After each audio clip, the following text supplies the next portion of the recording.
Merci de votre fidélité à l'ORTB. L'émission, c'est 5 sur 7 matin et nous sommes mercredi. Vous le savez, c'est le 11 décembre 2019. Le 11 décembre, une date importante d'ailleurs dans l'histoire de notre pays, le Bénin. Ce mercredi, nous parlons par ici sur 5 sur 7 matin d'économie, mais également d'entrepreneuriat. Au cœur donc du forum de discussion ce jour, on s'intéresse à la digitalisation de l'offre touristique et culturelle.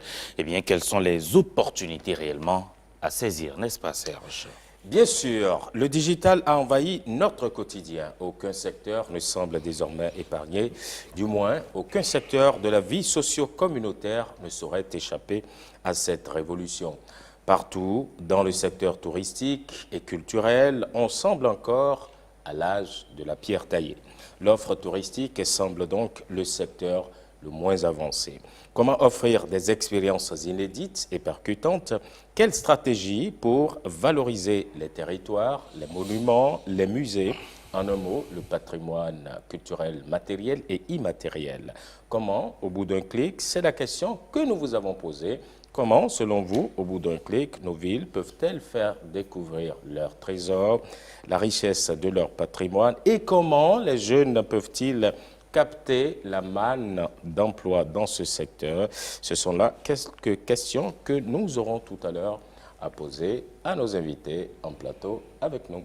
Absolument. Nos invités en plateau avec nous, Zouli Kifirou, Moussa Adamou, c'est bien cela. Vous êtes directeur d'une société, c'est bien cela. Bonjour. Bien sûr, bonjour, cher Ricardo. Comment allez-vous? Ça va très bien et vous? Ça va, super bien. Juste en face pour les échanges, Monsieur Messi Toundé Boko. Oui. Bonjour. Vous êtes consultant également. Et puis à vos côtés, Jean-Hugues Ouensou, vous êtes fondateur et directeur d'une entreprise. Bonjour. Bonjour. Merci d'avoir accepté notre invitation. Allez, le patrimoine culturel, la grosse question, c'est comment le vendre via Internet. Mais avant, je voudrais demander à vous qui êtes Messi, enfin vous portez un nom que j'aime beaucoup, Messi Boko, ouais, je l'aime ce nom-là. D'accord. Je voulais vous demander à vous qui êtes consultant, mais qui avez fait justement étudier le patrimoine culturel. Alors, comment est-ce qu'on peut le définir, le patrimoine culturel, que ce soit matériel ou immatériel? Merci Serge. Le patrimoine culturel, je pense que c'est l'ensemble des biens que nous avons hérités de nos ancêtres et que nous sommes appelés à protéger, à entretenir et transmettre aux générations futures. Ben ouais. Et puis, on peut distinguer deux grands types de patrimoine. Il y a le patrimoine culturel matériel et le patrimoine culturel immatériel. Ouais. C'est vrai que dans l'immatériel, on va ranger tout ce qui est savoir transmis, comme... dans le patrimoine immatériel, nous avons les rites, et les rituels, les savoirs, savoir-faire, tout ce qui concerne notre artisanat, puisque nous sommes très riches sur le plan du patrimoine artisanal. Je ne vous le fais pas dire. La grosse question aujourd'hui, c'est de savoir maintenant comment vendre tout ceci via l'Internet. Pour vous qui êtes directeur d'une structure spécialisée en la matière, c'est bien cela, hein? Ça s'appelle La Vedette, ça porte un nom également très évocateur. Comment, selon vous, on peut vendre tout ceci, tout ce qu'ils viennent de citer là? Comment est-ce qu'on peut vendre tout cela selon vous? Déjà, merci beaucoup pour la parole donnée. À l'entame de votre introduction, vous avez parlé de digitalisation, déjà ce qui veut dire que nous sommes à une ère où on ne saurait évoluer sans les outils du numérique. Alors, la première des choses à faire, c'est d'apporter en fait la nouvelle de ces différentes innovations touristiques et culturelles aux portes de la population, aux oreilles de la population, à travers un certain nombre d'outils dont les applications et les sites web. C'est ces outils principalement qui pourront aider la population, qui pourront aider les promoteurs culturels à mieux vendre leurs produits et à toucher beaucoup plus de monde. C'est vrai qu'à vous entendre, on a l'impression que ça va être facile, mais pour le sociologue, qu'est-ce que tout ceci évoque en vous lorsque l'on parle de patrimoine touristique, de patrimoine culturel et qu'on doit les mettre en lien avec l'évolution aujourd'hui, la révolution numérique, la digitalisation? Ok, merci Serge pour l'invitation et surtout l'importance que vous accordez quand même au développement de notre pays et vous saluez pour tout ce que vous faites ici, Merci. tous les matins. Merci. Tous les matins. Et puis bon, je voudrais d'abord dire, je suis là, j'ai fait ma formation, je suis sociologue de formation, mais dire aussi que mon intérêt ici, c'est ce que je porte comme projet. Parce que nous avons constaté après nos études sociologiques à l'université que tout ce que nous avons appris, à quoi ça va servir. Nous sommes des milliards sortis de l'université, mais personne n'arrive à trouver concrètement quelque chose pour valoriser ce que nous avons appris. C'est comme ça, l'idée nous est venue de vendre le bien immatériel de notre tourisme au Bénin. Et c'est comme ça nous avons alors pensé qu'il faut découvrir, c'est-à-dire qu'il faut développer une application qui va permettre aux Béninois et aux touristes de mieux découvrir le Bénin. Et à travers notre application, monsieur, si demain vous quittez Cotonou pour aller à Tangueta, arriver à Alada, notre application va se déclencher et va vous permettre de voir les offres touristiques de Alada. Ça va vous parler un peu de l'historique de Alada et beaucoup de spécificités de Alada. Voilà ce que nous sommes en train de développer. Et je pense que j'ai accepté de venir sur ce plateau pour parler plus de ça. Pas forcément de ce que nous avons appris, les théories que nous avons appris à l'université. Donc, nous voudrions aller dans le concret. Maintenant, revenons à votre question. Je ne sais pas si vous l'allez le répéter, vous voulez parler du rapport qu'il peut y avoir entre le patrimoine culturel et la digitalisation. Ouais, au jour d'aujourd'hui, M. Serge, quand vous rentrez dans chaque maison au Bénin, aujourd'hui, au moins, s'ils ont 10 personnes, vous aurez au moins 3 personnes qui ont le smartphone. Et sur ces 3 personnes, vous aurez au moins 2 personnes, chacun sera sur WhatsApp et sur Facebook. Je ne vais pas parler des autres applications qui ne sont pas tellement reconnues dans notre. Donc cela voudrait dire quoi? Aucun citoyen béninois, aucun acteur touriste, c'est-à-dire dans le secteur du tourisme au Bénin, ne peut se passer de cette réalité qui s'est développée au fil du temps. Les autres en ont fait ailleurs. Et nous pensons qu'au Bénin, puisque nous sommes en train, au fur et à mesure, de rentrer dans ce monde numérique, nous pensons que personne ne peut s'en passer. Alors, de l'œil d'un acteur du tourisme, d'un sociologue par exemple, je voudrais dire que demain, aujourd'hui, cela fait de votre réalité et vous ne pouvez pas vous en passer. Donc par conséquent, si quelqu'un veut vendre un bien qu'il a à côté, il n'a qu'à passer par ce canal qui pour la plupart ne coûte pas. Parce que vous n'êtes pas sans savoir que nous sommes dans un pays en développement et les ressources pour certaines choses ne sont pas priorisées. Donc, par conséquent, s'il y a un canal qui ne coûte pas, qui semble être un peu... Parce que WhatsApp, vous ne payez pas pour l'installer. Donc, passez une information à travers cette application qui est WhatsApp, passez une application à travers une application qui est Facebook, ne vous sera pas une chose difficile. Mais la question que se pose, est-ce que nous utilisons vraiment ces outils-là à bon escient? C'est la vraie question qu'un sociologue peut se poser et aller voir qu'est-ce que les Béninois font de WhatsApp, qu'est-ce que les Béninois font de Facebook. C'est là un sociologue peut intervenir et éclairer le monde sur l'usage que nous faisons de Facebook et de WhatsApp dans notre pays. Voilà ce que je peux dire pour le moment par rapport à votre question. Oui. Alors, Messi Toundé Bokor, vous avez dit que le Bénin, il est très riche, son patrimoine, il est riche et varié, mais qu'est-ce que l'on peut retrouver en réalité du nord au sud ou de l'est à l'ouest du Bénin qui mériterait d'être, enfin, que notre cher ami Jean-Hugues pourrait vendre? Absolument, merci Serge. Et le Bénin est très riche. Lorsque nous prenons le nord, nous avons le parc Pandjari, qui est très riche en matière de faune et de la flore. Et c'est qu'il y a beaucoup d'étrangers qui viennent au Bénin juste pour aller faire du safari au nord. Et en dehors de ça, vous avez les Tata Somba. Les Tata Somba, aujourd'hui, il y a déjà le Togo qui a classé Tata Somba sur la liste du patrimoine mondial de l'UNESCO.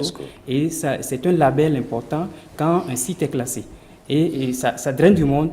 Et du côté du Bénin, actuellement, nous travaillons pour pouvoir classer également les Tata Somba du Bénin.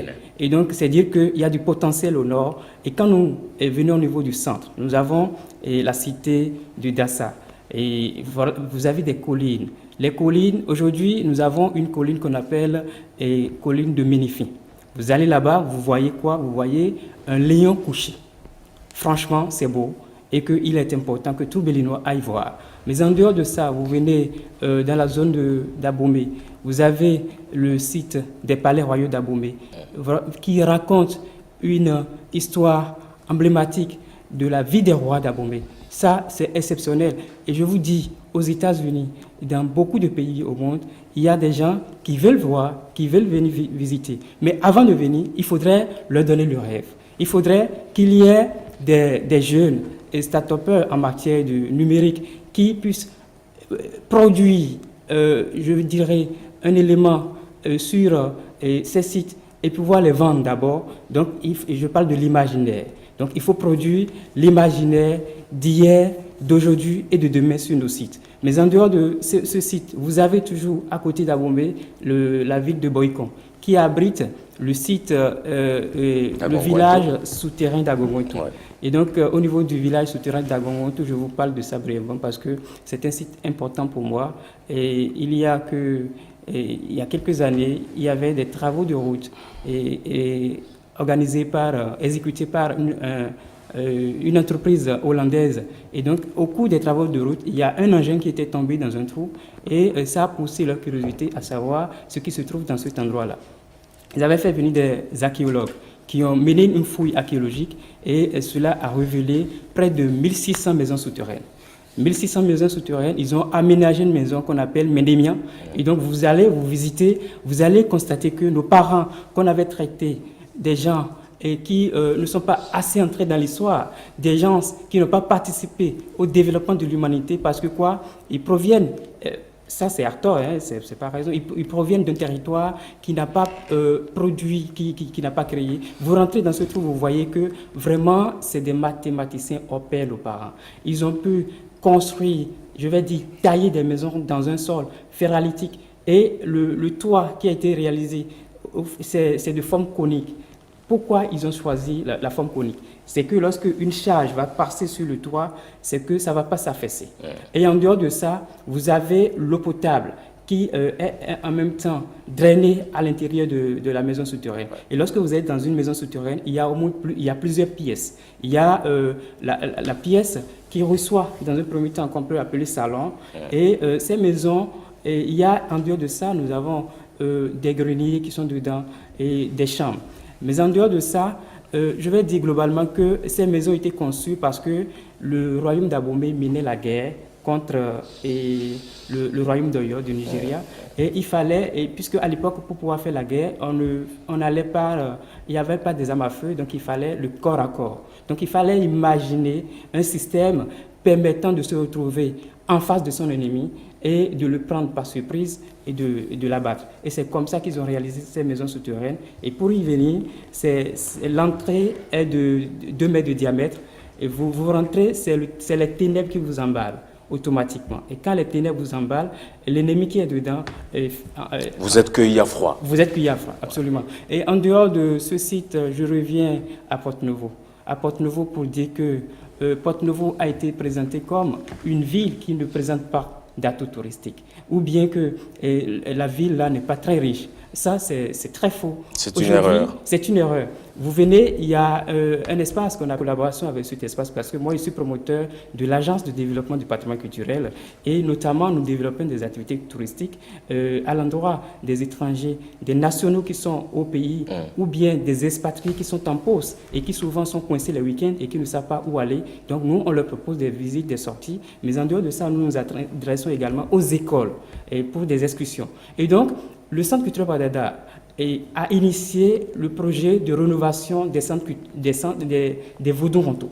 C'est des places et placettes vaudou et qui vous permettent d'appréhender le phénomène vaudou. Puisque le phénomène vaudou, vous savez, quand on évoque le vaudou quelque part, les gens le traquent tout de suite. Ils ont peur. Mais celui-là, il veut me faire quoi là? Le vaudou, ce n'est pas du tout une pratique diabolique, puisque dans le monde, on distingue 2 types de religions. Il y a des religions qui sont du livre et des religions qui sont de la société. Et quand on parle des religions du livre prophétique, nous avons le judaïsme, le christianisme, l'islam. Mais au niveau des religions de la société, on peut citer le bouddhisme, on peut citer le vaudou. Et donc, au niveau de... le vaudou, c'est une religion qui invite l'individu, l'homme, à adorer son milieu de vie.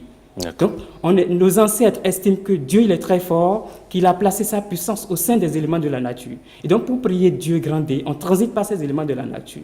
Donc, c'est tout cela que vous êtes en train de promouvoir en réalité. Oui, donc nous sommes en train de promouvoir tout cela. En dehors de ça, je vous cite les Très musées rapidement. comme le musée romain de Porte-Nouveau, et qui était un ancien palais royal, qui a été transformé en un musée en 1988. Mais en dehors de ça, nous avons le musée ethnographique à l'essentiel Nord-Dandi. Si vous êtes béninois ou bien que vous êtes étranger et vous mettez pied au Bénin, la première des choses, le premier musée qu'il faut visiter, c'est le musée ethnographique à l'essentiel Nord-Dandi, parce D'accord. qu'il s'intéresse à tout le groupe culturel du Bénin. Merci. Alors, Jean-Hugues Mouensou, quand on cite tout cela et que vous êtes patron d'une entreprise, comment est-ce que la digitalisation, comment est-ce que aujourd'hui le numérique vous aide à réussir, vous, vos activités, à développer votre secteur d'activité? D'accord. Déjà, je vais rebondir sur une des phrases de Messi qui dit qu'il faut vendre. Bon, appelez-le tourner, c'est mieux. Tourner, ok, d'accord. Tourner, c'est Tourner, encore mieux. C'est Messi. qui dit en fait qu'il faut vendre le rêve. Exactement. Moi, je ne dirais pas. Je l'ai noté cette phrase oui, aussi. Oui, c'est une phrase à très très grande portée, mais je ne dirais pas vendre le rêve, puisque le patrimoine culturel béninois, les richesses touristiques béninoises ne sont pas un rêve en réalité. C'est une réalité. Mais je dirais plutôt vendre le wow, en fait. Vendre le wow aux portes de l'extérieur. Je vais faire je donne un petit exemple.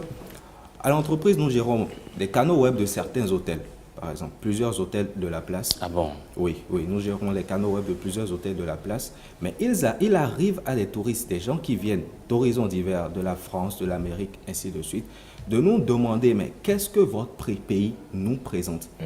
Et lorsque cette question nous vient, nous sommes obligés d'aller faire des recherches en fait pour leur montrer des photos de quelques sites touristiques béninois.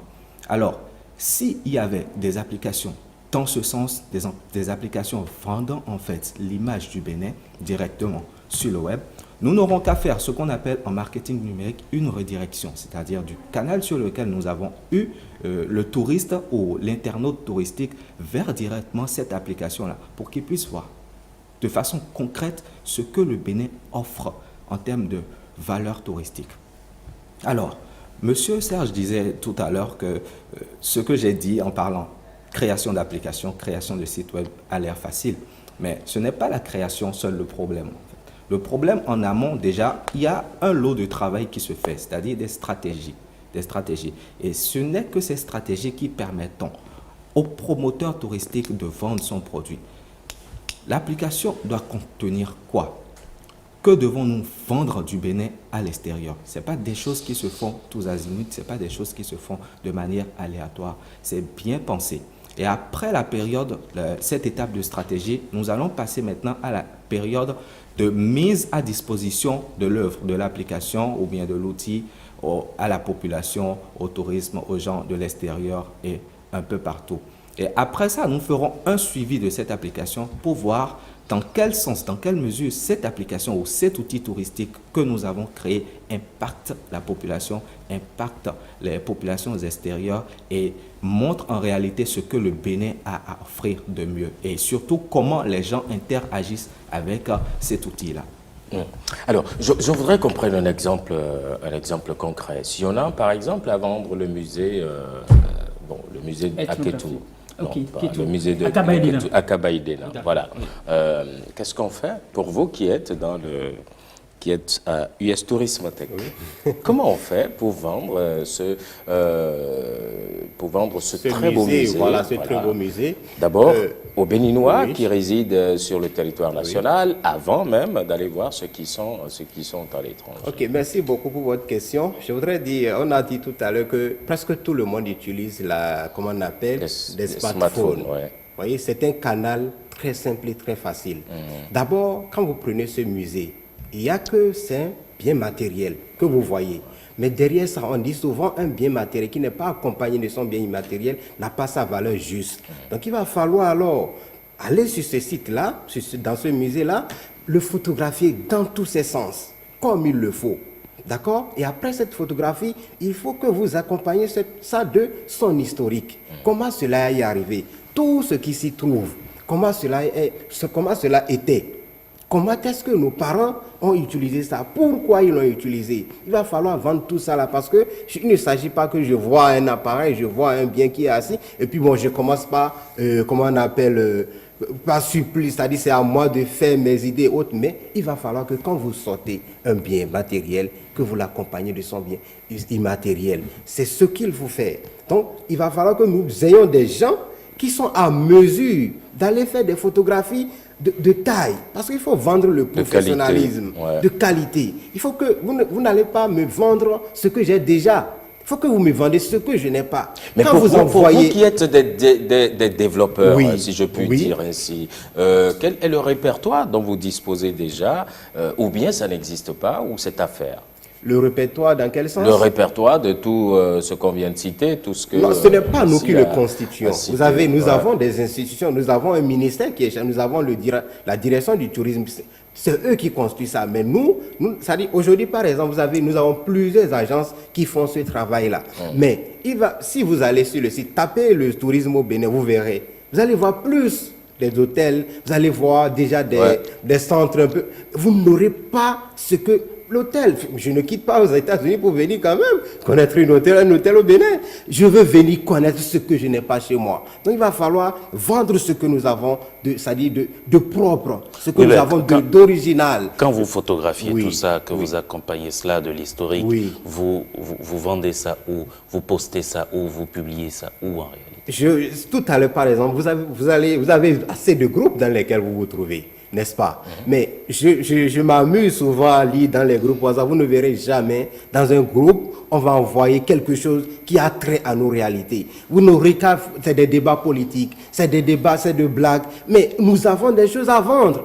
Donc, aujourd'hui, dès que nous finissons de développer, il y a que j'ai des amis à qui je peux balancer ça. Mais il y a aussi que quand vous allez sur Google, par exemple, aujourd'hui, quand vous ouvrez vos portables, même sur WhatsApp, vous voyez, on vous envoie des publicités, des applications, même Gozem, vous le voyez, c'est une publicité gratuite, vous le voyez. Il y a d'autres que vous voyez, qu'on vous envoie. Il y a ces canaux que nous pouvons utiliser pour pouvoir quand même vendre ce que nous avons de riche, ce que nous avons de patrimoine personnel béninois. Une réaction de Toundé d'abord, et puis on en vient à Jean. Une expression très importante qu'est le répertoire. Et je pourrais dire l'inventaire du patrimoine. Est-ce que cela existe? Quand vous allez à Porto-Novo, en 2003, nous avons réalisé l'inventaire du patrimoine de la ville de Porto-Novo. Et donc on a dénombré plusieurs attraits touristiques. Et il y a beaucoup de bâtiments coloniaux, afro-brésiliens et de type traditionnel qui existent aujourd'hui dans la ville. Quand vous prenez rien que le bâtiment qui abrite aujourd'hui l'Assemblée nationale du Bénin, c'était le palais des gouverneurs. Donc c'est digne d'intérêt pour l'histoire, ça a été répertorié. En dehors de ça, vous avez une maison qu'on appelle Maison Godono Dosso, qui appartient au Béninois qui a mis en place la première brasserie au Bénin. Et donc c'est très important du point de vue de l'histoire. En dehors de ça, il y a le bâtiment qui abrite le musée ethnographe et le musée romain de Porto-Novo. C'est une architecture de terre. Une architecture de terre et ça a été élaboré par des Yoruba. Donc ça c'est très important. Tout ça a été identifié. Mais le problème que nous avons dans le secteur, c'est que nous constatons que les jeunes qui sont dans le secteur du numérique ne nous accompagnent pas. Parce que lorsque nous élaborons tout ça, nous déposons. Ça fait sourire Jean-Hugues. Ils ne nous accompagnent pas parce que nous élaborons, nous déposons. Et il faudrait qu'eux ils viennent pour pouvoir mettre en ligne. Nous ne pouvons pas encore continuer. Ça doit être la suite logique. Donc quand même à Ouida a réalisé également à faire l'inventaire de son patrimoine. Et donc ça existe, le répertoire existe. En tout cas, la direction du tourisme a déjà fait ce travail. Je pense que juste la seule chose qu'il faut faire, c'est d'augmenter d'autres choses. Vous voyez, quand on parle de Ouida, c'est le site de Python, c'est la porte de non-retour, c'est des trucs déjà connus. Mais au-delà de ça, il y a beaucoup de choses qui sont cachées. C'est de ça, moi, je voudrais quand même... Jean-Hugues? Toundé a dit que les acteurs du numérique ne les accompagnent pas. Ce n'est pas réellement vrai, parce que ça m'étonnerait qu'un promoteur touristique vienne voir une entreprise du numérique pour lui dire mais tiens, nous voulons vendre le pays à l'extérieur et puis cette entreprise numérique refuse de le faire. C'est pas réellement évident. Oui, mais pourquoi est-ce que vous ne vous mettez pas en consortium pour mieux réussir? Alors, c'est pour cela que je voulais parler. Je vais rebondir sur la question de Ricardo tout à l'heure, quand il demandait les canaux par lesquels on pouvait ventiler ces différentes informations-là. D'abord, sans pour autant ressembler à ces personnes-là qui, de loin, vendent même le pays à certaines personnes. Non, pas vraiment. Pas vraiment. On va déjà... Si ça permet de... C'est tant mieux, hein? Déjà, ce qui serait bien, c'est de créer un outil, en fait, un outil touristique propre au Bénin. Propre au Bénin. Là, avec cet outil touristique, on demande à un étranger, ou plutôt un étranger nous demande, mais qu'est-ce que vous avez à vendre dans notre pays? On l'envoie directement vers cet outil touristique-là. Ça peut être une application ou bien ça peut être un portail web propre au milieu touristique béninois. Alors, aujourd'hui, nous avons ce qu'on appelle la publicité sur les réseaux sociaux, le social media marketing et autres. C'est également un canal par lequel on pourrait ventiler ces différentes informations-là. Nous avons également la publicité par les moteurs de recherche. Et c'est ça, en fait, qu'il faudrait le plus utiliser, la publicité par les moteurs de recherche. Parce que les gens qui viennent de l'extérieur, quand je quitte l'extérieur et puis je viens au Bénin, ou bien... Non, mais c'est depuis là-bas qu'ils voilà, le font. Oui, oui. C'est comme si vous devez aller en Argentine aujourd'hui, vous tapez et puis... c'est ce que je voulais dire. C'est depuis là-bas que ça se fait, ce n'est pas arrivé sur le terrain. Justement, c'est ce que je voulais dire. Mais ou bien même avant... en le faisant depuis là-bas, qu'est-ce qu'on obtient? Justement, c'est parce que le travail n'est pas fait. Normalement, depuis là-bas, il suffit juste de taper tourisme béninois et puis cette personne a un lot d'informations sur le C'est vrai que ce lot d'informations, ça existe, hein, mais comme il dit, c'est... Non, pas de façon précise, en fait. Ça n'existe pas à combler de façon précise. Pas de façon précise. Pas de façon précise, en fait. C'est là le problème. Bon, ça existe de façon précise. Ça existe de façon précise, mais ce n'est pas toujours ce qui doit y être, qui est là. Vous imaginez, il y a quelques jours, certains amis venaient des États-Unis, ils sont 5 et autres, mais ils ont eu des difficultés à joindre quelqu'un pour dire, voilà, constitue-nous un circuit touristique que nous allons pouvoir suivre. Donc, on est obligé. Ça existe quand même. Ça existe, je suis d'accord. Il y a le consortium touriste par million qui fait beaucoup actuellement. Le président, le Bénin Royal, mais comment est-ce qu'un Américain, par exemple, c'est qu'il y a un tel outil qui existe. Comment depuis là-bas il pourra savoir que oui, à travers c'est-à-dire ce consortium, je peux déjà avoir tout ce que... Cela pose en fait la problématique de la promotion. De la promotion de ce que nous avons comme bien. C'est ça le problème qui se pose. Aujourd'hui, l'État s'est pris à créer, à étendre la fibre optique partout. Mais quel usage nous en faisons de tout ce que nous avons? Est-ce qu'aujourd'hui, quelqu'un depuis Banikwara a la possibilité ou bien a même l'information qu'il peut vendre Banikwara depuis son village à un Américain qui est à Washington, c'est-à-dire à un Anglais qui est à Londres? Donc voilà tout ça là que nous n'avons pas comme information, que la promotion n'est pas faite. Qui devrait l'organiser en réalité? D'accord.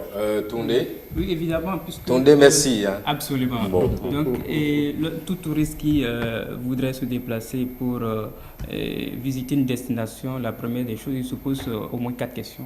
Quoi voir, quoi manger, où dormir, et à qui s'adresser. Donc, ce sont ces questions qui se posent. Et lorsqu'il se pose ces questions, il se met sur le net et tout de suite, il a une panoplie d'informations. Mais ce qu'on remarque le plus souvent, c'est que c'est des informations archaïques. C'est des informations qui ne sont pas actualisées.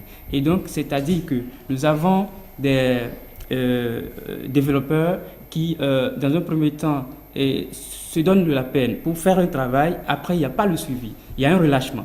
Et parce que peut-être ça n'a pas commencé par payer. Mais pour que ça paye, il faut se sacrifier, il faut travailler sur une longue durée avant de pouvoir espérer que ça paye. Donc, je voudrais dire qu'il y a d'opportunités pour vous. Et vraiment, si vous voulez nous accompagner, parce que en dehors de ce que il faut donner de la visibilité à ce que nous faisons sur les différentes destinations touristiques du Bénin, c'est que sur les sites, nous avons besoin des développeurs web, nous avons besoin de ceux qui mettent en place des applications, parce que simplement, pour vendre, pour faire de la billetterie aujourd'hui, nous continuons par délivrer des tickets à nos guichets, alors qu'on pouvait procéder autrement. Donc, vraiment, nous avons besoin de vous. Et je veux vous amener dans le monde des musées, dans le monde muséal, pour dire que dans un musée, nous réalisons au moins 4 types d'activités. Vous aimez bien les musées. Vraiment. Oui, gestionnaire de patrimoine. Voilà. Ouais, je comprends. À chacun son marigot. Voilà. Donc, tout au moins, on mène au moins 4 types d'activités. Il y a la recherche, il y a la collecte, la conservation et puis la diffusion du patrimoine. Et donc, au niveau à chaque étape, on a besoin de vous. on a besoin des développeurs web. Puisque au niveau de la recherche déjà, il s'agit des collections. Et comment repérer un objet, une sous-donnée, dans une panoplie d'objets. On veut gagner du temps. Et donc, à ce niveau, on a besoin de vous. Et on veut avoir l'information sur l'objet. Comment est-ce que mettre en relation l'information et l'image de l'objet et également le positionnement de l'objet. Donc, on a besoin de voir ce niveau. La collecte, nous voulons aller au niveau de, par exemple, investir un groupe culturel situé à Abomey, par exemple. Et nous voulons que ce groupe nous mette à disposition, nous confie des objets qui ne sont plus utilisés aujourd'hui, mais qui ont été utilisés de par le passé. Et comment est-ce que s'y rendre et faire ce travail de façon aisée? On a besoin de vous. En dehors de ça, je termine rapidement. Vous allez terminer sur ça. Allez terminer. Oui, donc je termine rapidement. Donc au niveau de la conservation. Vous avez 10 secondes pour Ok, au niveau de la conservation, également, nous avons besoin de vous parce qu'on a besoin d'une base de données pour pouvoir conserver nos biens et pouvoir les utiliser à tout moment. Et puis la présentation, l'exposition. La présentation peut être virtuelle. Et là, avis à vous. Monsieur, en fait, en réalité, tout ce qu'il est en train de dire, c'est beau, c'est bien, mais qui devra le faire? Voyez-vous, c'est la question réelle qu'on se pose. Et c'est comme ça, nous avons pensé à une application que nous avons dénommée Totier. Avec cette application, comme je vous l'ai dit tantôt, vous aurez la possibilité, même si les ressources ne sont pas disponibles comme il le faut, vous avez déjà la possibilité à travers notre application en un clic de savoir tout ce qui est caché dans la ville d'Alada. Ce n'est pas que aller voir, comment on appelle, la statue de Toussaint Louverture. Il y a des choses à Alada que vous pouvez découvrir à travers ce que nous allons créer. Mais l'accompagnement nécessaire, vous dites vous avez besoin de nous, vous avez besoin de X, mais qu'est-ce que vous faites pour accompagner ceux qui peuvent vous aider à le faire? C'est la question fondamentale que... Vous ne gagnez pas suffisamment de sous, c'est ça? Bien sûr que bon... vous gagnez. Mais nous gagnons, mais vous savez, la recherche coûte cher. Le sociologue, par exemple, pour mener une recherche, par exemple, ça coûte cher. Mais vous, qu'est-ce qu'un étudiant qui a les outils nécessaires pour faire une enquête qualitative, une enquête quantitative, ainsi de suite, mais comment vous voulez qu'il arrive? Quand vous prenez un Allemand qui fait une recherche, l'État l'accompagne. L'université l'accompagne. Mais aujourd'hui, les ressources humaines sont là, mais il n'y a pas que... C'est-à-dire l'accompagnement ne s'est pas. Donc, nous sommes sur l'ORTB. Moi, je voudrais quand même que ça tombe sur de bonnes oreilles pour que les gens puissent quand même accompagner nécessairement les jeunes qui sont vraiment enthousiasmés à faire vraiment ce travail-là. Jean-Hugues Tunde a dit qu'il a besoin de développeurs web. En fait, je pense que c'est le réel problème. Parce qu'il ne suffit pas de créer l'application. Voilà. Il ne suffit pas juste de créer l'outil. Il a plutôt besoin d'agences web pour accompagner le tout. En fait. C'est surtout ça. Ce n'est pas que les développeurs, mais c'est le tout, en fait. Allant de la conception des stratégies en amont pour pouvoir vendre son produit, du produit même jusqu'au suivi du produit. Donc, il a plus besoin d'agences web. Mais le problème, c'est que, en général, les promoteurs touristiques, en fait, ont peur des agences web. Laissez-moi le dire, ont peur des agences web. Parce que lorsqu'ils disent qu'on ne les accompagne pas, mais lorsqu'ils se disent qu'ils doivent se référer à des agences web, ils ont peur en fait du coût que cela pourrait induire en fait. Bon, mais de vous à nous, est-ce que c'est cher? Non, c'est pas cher. Bon. C'est pas cher. Je connaissais la réponse avant même la question. Et je peux la comprendre. Une chose est certaine, c'est que vous avez besoin les uns des autres, vous êtes tous jeunes, il faut qu'on apprenne désormais à travailler, à se mettre ensemble pour que on puisse faire avancer les choses, de sorte que depuis loin, même au bout du clic, que les gens puissent avoir de façon dressée presque tout le répertoire de notre fonds. Là-dessus, je voudrais préciser que Consortium Pavillon, ils travaillent là-dessus. Ils ont fait dans certaines zones, mais comme je le dis, même eux, ils ont le problème de ressources. Donc vous voyez qu'il y a un grand travail à faire parce que le gouvernement aujourd'hui veut faire du secteur du tourisme, c'est-à-dire un levier de développement. Donc il va falloir que tout y accompagne. C'est vrai, il y a des projets comme Challenge Fund, il y a des projets, il y a beaucoup de choses, mais ce n'est pas encore ce que nous voulons. Et surtout, il faut mettre les moyens là où il faut. Ouais, Il ne faut pas que sous le coup de tête, quelqu'un vous présente quelque chose et puis bon, vous pensez que c'est déjà bon, on lui jette les moyens. Il faut vraiment faire une étude de faisabilité des choses avant quand même d'accompagner les choses. C'est très important que nous précisions sur cette question-là. Zuliki Firou, merci beaucoup d'être venu. Merci Toundé Boko. Merci à vous, hein. Jean-Hugues Ouinsou, merci également à vous et ne changez pas de nom, hein, même si certains ont voulu vous faire changer de prénom. Vous êtes Messi, voilà. Vous êtes Messi tout simplement. On s'en fout des jaloux qui ne veulent pas de notre 6e ballon d'or. Allez, on marque la pause, on vous retrouve la suite de 5 sur 7 matin, c'est tout à l'heure. Dans nos assiettes, Angela.